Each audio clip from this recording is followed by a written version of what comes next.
नमस्कार, मी परमदत्त जाधव.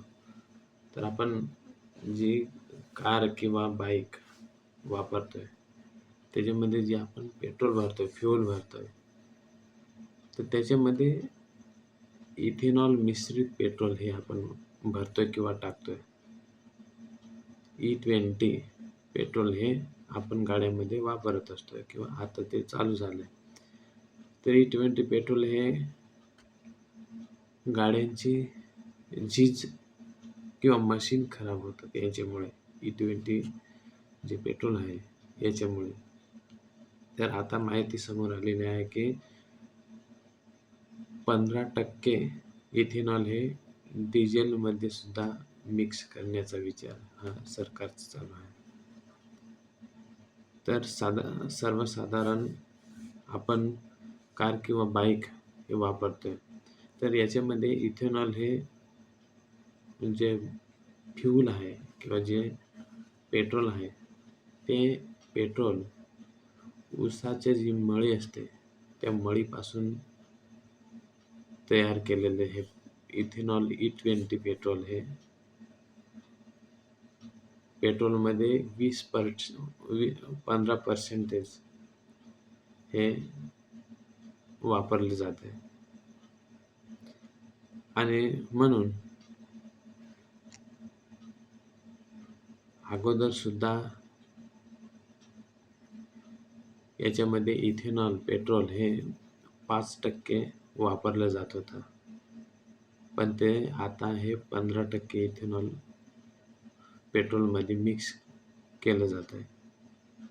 इथेनॉल हे ऊसाच्या मळीपासून तयार होत आहे. तर ते अगोदर 9.5 म्हणजे 1 लिटरमध्ये 500 मिली हे इथेनॉल वापरले जाते. आता अचानक देशात 20% इथेनॉल मिसळण होण्याचा जो निर्णय आहे, तो घेतला जाण्याची शक्यता आहे. याच्यामध्ये जे इथेनॉल वापरले जाते, याच्याने गाडीचा जो मायलेज आहे, तो मायलेज किंवा ॲव्हरेज हा तुटतोय. कारण इथेनॉल हे मिक्समुळे जास्त पेट्रोल भरले आपण टाकतोय किंवा आपल्याला ते भरावं लागते. कारण इथेनॉलमुळे जे पेट्रोल आहे, ते पेट्रोल जास्त गाडी त्याचा वापर करते किंवा त्याच्यामुळे मायलेज हे तुटतंय. ज्यावेळेस आपल्याला 5 लिटर लागायचे पेट्रोल, ते आता आपल्याला 6 लिटर पेट्रोल लागतंय. कारण त्याच्यामध्ये इथेनॉलचं मात्रा हे जास्त असल्यामुळे पेट्रोल हे जास्त गाडीला लागते.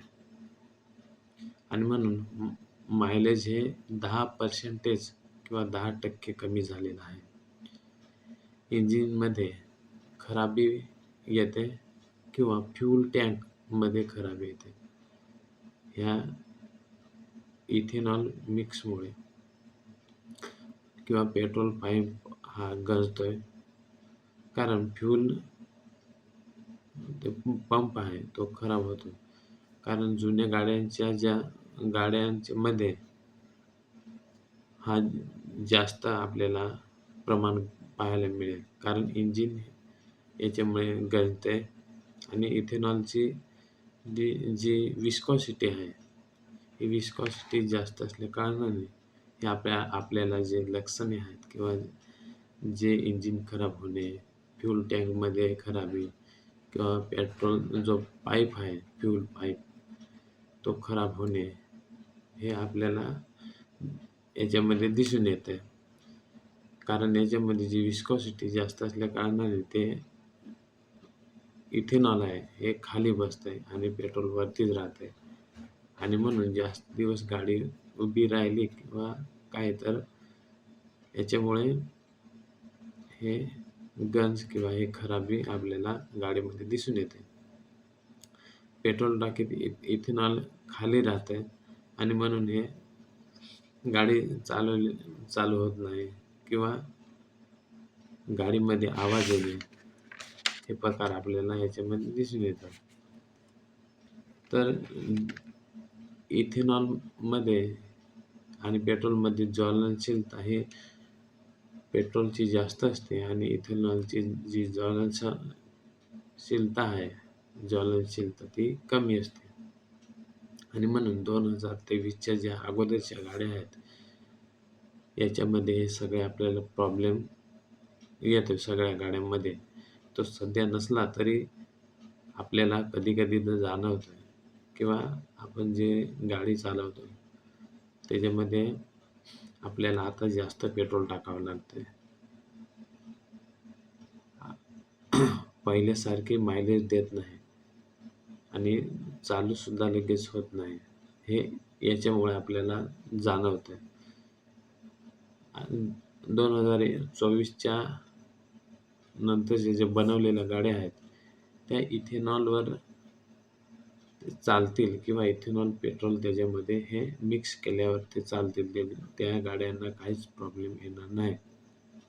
आणि आपण समजत असतो की स्पीड पेट्रोल आहे त्याच्यामध्ये इथेनॉल मिक्स नसेल, पण त्या स्पीड पेट्रोलमध्ये सुद्धा 5% हे इथेनॉल असतंच. तर हे सध्या जे आपण माहीत नसलं तरी इथेनॉल E20 पेट्रोल हे आपण सध्या गाड्यांमध्ये वापरतोय. आपल्याला जरी कोणी सांगितलं नाही तर सुद्धा तेच आपण गाड्यांमध्ये वापरतोय आणि त्याच्यामुळे जे आपल्याला जुन्या गाड्या आहेत 2023च्या अगोदरच्या त्याच्यामध्ये थोडा प्रॉब्लेम हा दिसून येतोय. किंवा माहिती तुम्हाला आवडली असेल तर लाईक करा, शेअर करा आणि चॅनलला सबस्क्राईब करा. धन्यवाद.